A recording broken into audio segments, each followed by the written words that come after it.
Date है 8 मार्च। हमारा PYQ। कल हमने एक आर्टिकल कवर किया था बीजिंग का, Beijing declaration and platform for action, जहाँ पे एक यूनाइटेड नेशन की समिट हुई थी 1995 में बीजिंग में। वुमन इशू पे क्या कंसर्न है, इसके 12 पॉइंट लेके ये मीटिंग हुई थी। इसका कुछ आउटकम आया था। अभी ना इस समिट को पूरे हो गए 30 ईयर। कल हमने इसके सारे डायमेंशन कवर कर लिए। जब इस समिट को 20 ईयर पूरे हो गए थे 2015 में, तो यूपीएससी ने उस पर एक प्रीलिम में क्वेश्चन पूछ लिया। हमारे लिए ईयर का मैटर काफ़ी इंपॉर्टेंट है। जिस भी इवेंट को 10, 20, 25, 50, 60, 75, 100, 150, 200 ईयर हो जाते, तो ना वो न्यूज़ पढ़ते टाइम ना उस पर ज़्यादा ध्यान दीजिए। ये क्वेश्चन ना ईयर का ही मैटर था। 95, 2015, 20 ईयर पूरे। अभी ना 30 ईयर हो गए, तो फिर से क्वेश्चन बन सकता है। 2015 की प्रीलिम में क्वेश्चन आया था, Beijing declaration and platform for action. इसका ऑप्शन सीधा सी आता है। एक एजेंडा है फॉर वुमेन्स एम्पावरमेंट के लिए, जहाँ का आउटकम था world conference convey by United Nations. हमारे लिए PYQ करना काफ़ी इंपॉर्टेंट है, और किसी भी न्यूज़ का या इश्यू का ईयर देखना उतना ही इंपॉर्टेंट है। अब आते हैं हमारे आज के डिस्कशन पे। यहाँ से भी ना हम एक प्री का क्वेश्चन करेंगे जो 2023 में आया था। JCPOA joint comprehensive plan of action, इसको शुरू किया था 2015 में, जहाँ पे P5+1 कंट्री थी, साथ में थी ईरान।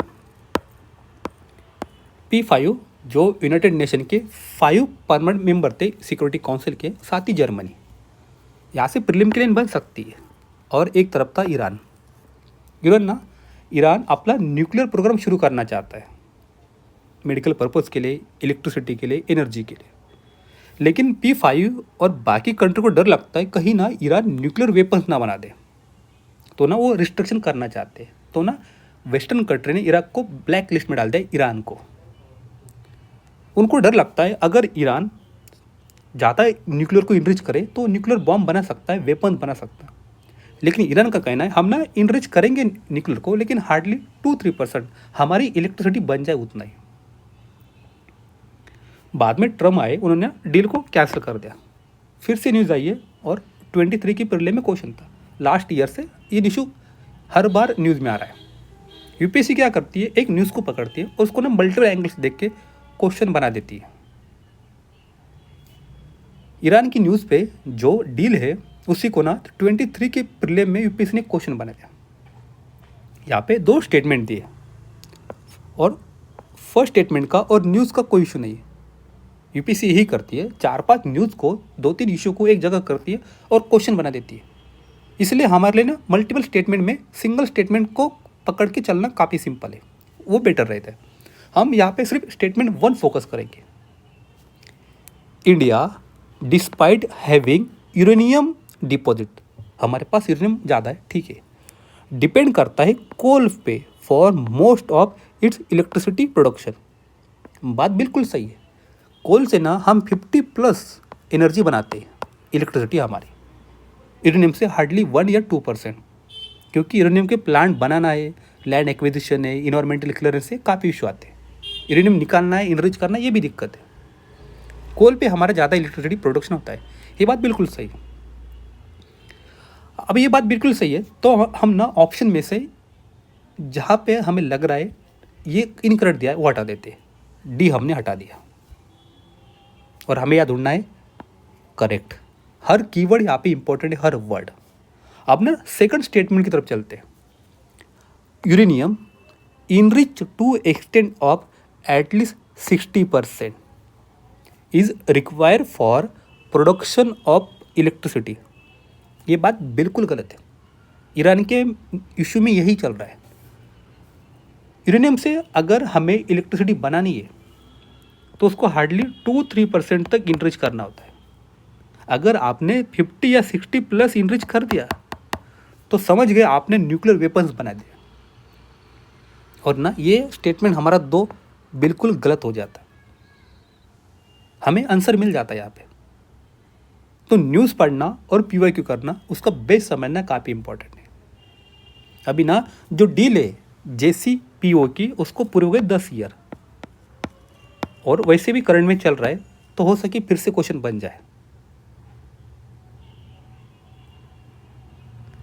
अब आते इस आर्टिकल पे, वुमन इन साइंस, जो हमारा स्टेम सेक्टर है, STEM, science, technology, engineering, mathematics, उसमें वुमन का जो पार्टिसिपेशन है काफ़ी कम क्यों है, उनके सामने क्या क्या इश्यूज आते हैं, चैलेंज आते हैं, क्या वे फॉरवर्ड होना चाहिए, सोल्यूशन होना चाहिए, ये आर्टिकल का मेन फोकस है। यहाँ से प्रीलिम के 2-3 कीवर्ड हमारे कवर होते हैं, साथ ही मेंस के पॉइंट हमें मिलते हैं। वुमन इन साइंस, यहाँ पे ना वुमन के सामने काफ़ी चैलेंजेस आते हैं साइंस फील्ड में। सबसे बड़ा चैलेंज आता है एजुकेशनल बैरियर का, क्योंकि उनको लिमिटेड एक्सेस मिलता है गर्ल्स को क्वालिटी स्कूल के लिए, और कुछ सोसाइटी के नॉर्म्स होते हैं गर्ल पे कि गर्ल ने ऐसा करना चाहिए, लड़की ने वैसा करना चाहिए, ये नहीं पढ़ना चाहिए, वो फील्ड नहीं लेनी चाहिए। इस वजह से वुमन ना डिस्करेज हो जाती है गर्ल फ्रॉम परस्यूइंग स्टीम, मतलब मैकेनिकल जो ब्रांच इंजीनियरिंग की, वो ना लड़की ना ले, ऐसा सोसाइटी का कहना है। सेकंड है कुछ कल्चरल एक्सपेक्टेशन हमारे सोसाइटी के होते हैं। लड़की ने ना प्रायोरिटाइज करना चाहिए अपने फैमिली पे ओवर अपने काम से ज़्यादा। इस वजह से उनका जो प्रोफेशनल ग्रोथ होता है वो कहीं रुक जाता है। थर्ड आता है जेंडर स्टीरियोटाइप्स, ये ना रिस्ट्रिक्ट करता है उनकी अपॉर्चुनिटीज़ को, साथ ही हायरिंग को। कहीं भी जॉब को जाएंगे लड़की, तो वुमन है, लड़की है, लेट आएंगी, ज़्यादा नखरे करेंगे, तो बेटर क्यों ले उनको। ये अफेक्ट करता है उनके हायरिंग को, उनके प्रमोशन को और फंडिंग को। अगर किसी प्रोजेक्ट में वुमन रिलेटेड हो तो फंडिंग ना कम होती है।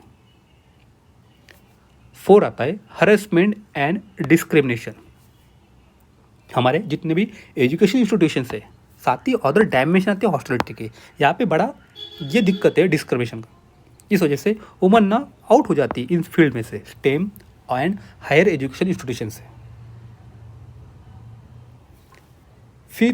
फिर आता है 5 higher attraction rates for woman, जहाँ पे वुमन के लिए जो उनका वर्क प्लेस होता है वो ना नॉन इंक्लूसिव बन जाता है।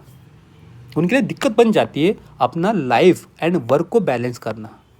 साथ ही लिमिटेड रोल मिलता है, एक्सेस मिलता है हाई इम्पैक्ट रिसर्च के लिए इन हायर एजुकेशन में, स्टेम में।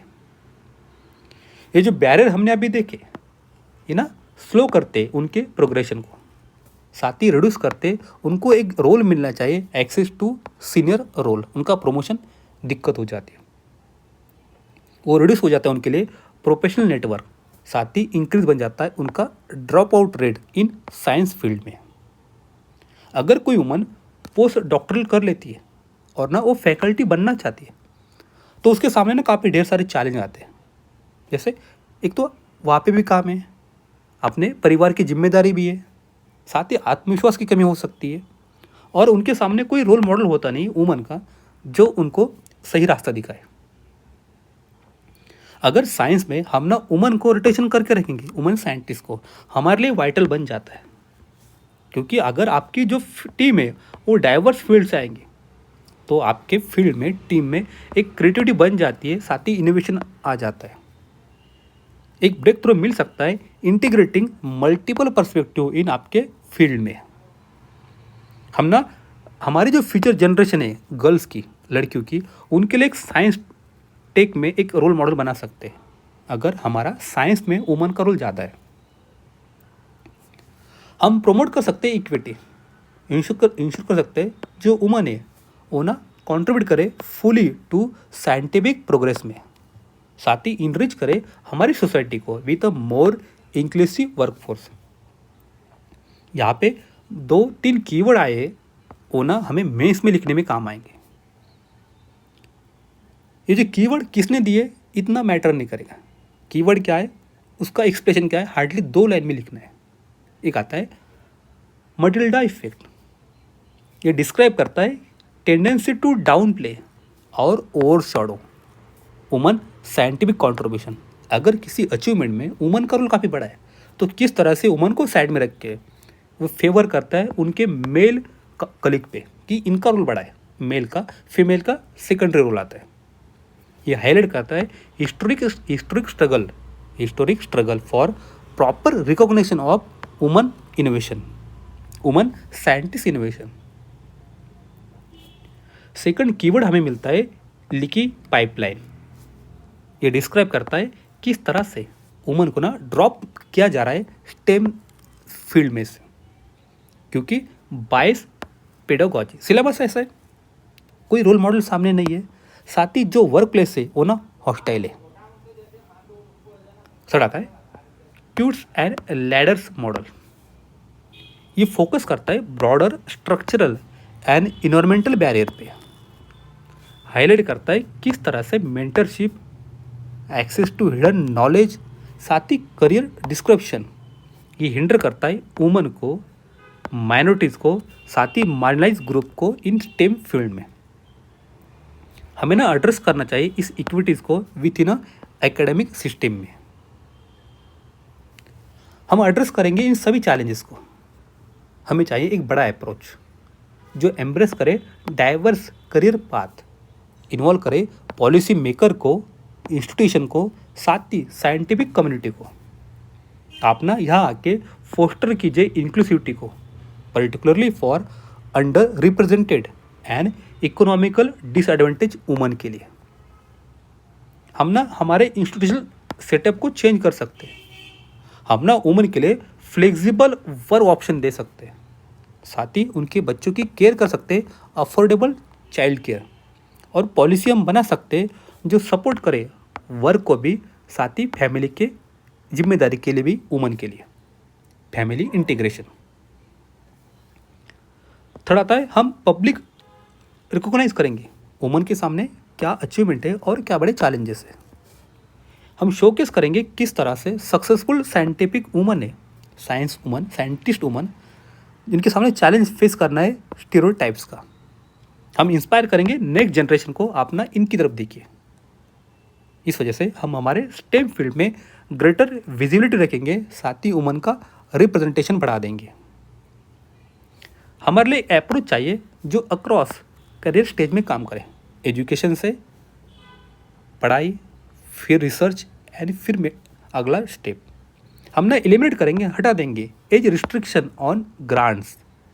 तो ना जो मेंटरशिप चाहिए वुमन के लिए, गर्ल के लिए, वो नेटवर्क हम बढ़ा देंगे।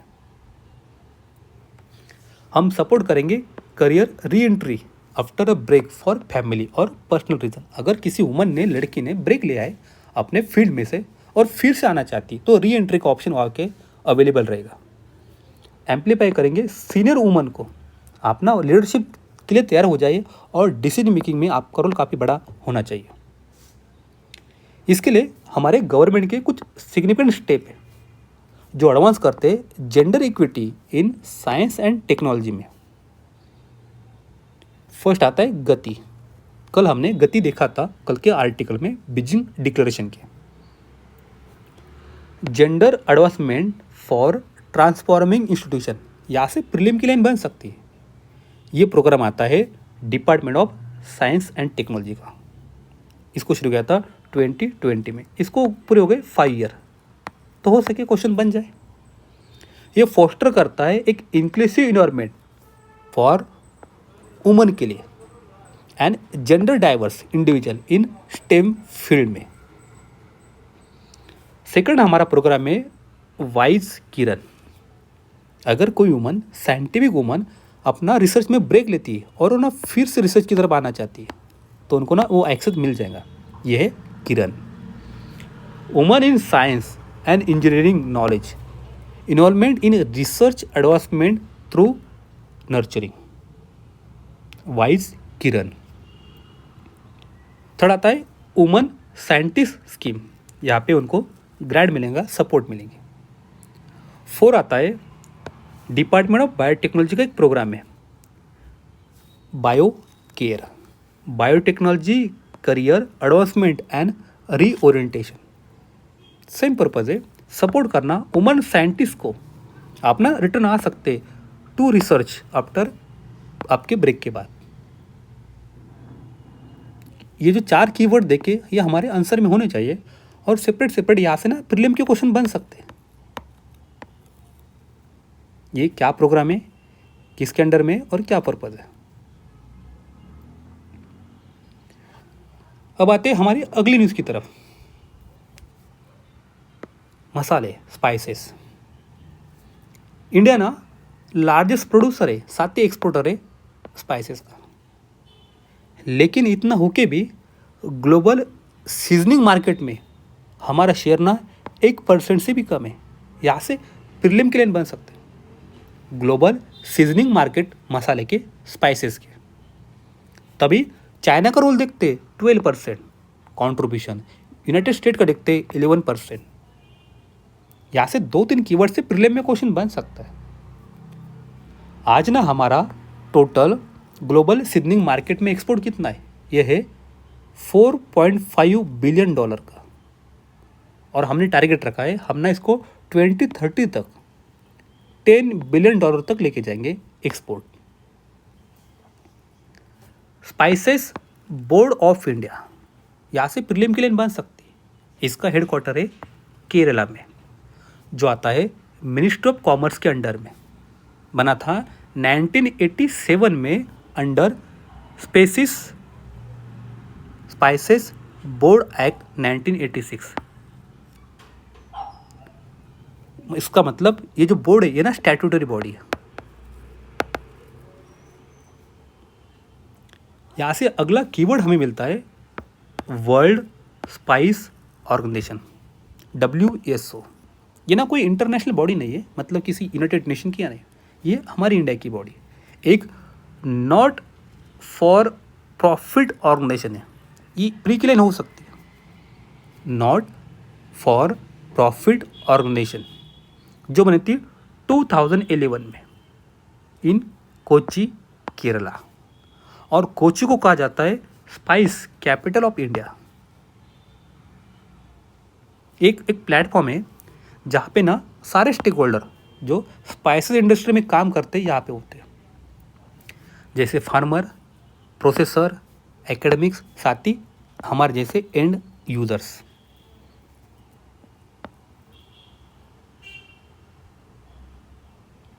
अब आते हैं हमारी लास्ट न्यूज़ की तरफ। हम चलेंगे, कहाँ चलेंगे? चलेंगे सीरिया। यहाँ से हमें एक माइनॉरिटी का नाम मिलता है, एक कम्युनिटी का, साथ ही एक प्रांत का नाम मिलता है, प्रोविंस का। माइनॉरिटी का नाम है अलवाइट माइनॉरिटी और प्रोविंस का नाम है लटाकिया प्रोविंस, प्रांत। हो सके यहाँ से प्रीलिम की लाइन बन जाए, प्लेसेस इन न्यूज़। आज के लिए इतना ही है। Thank you.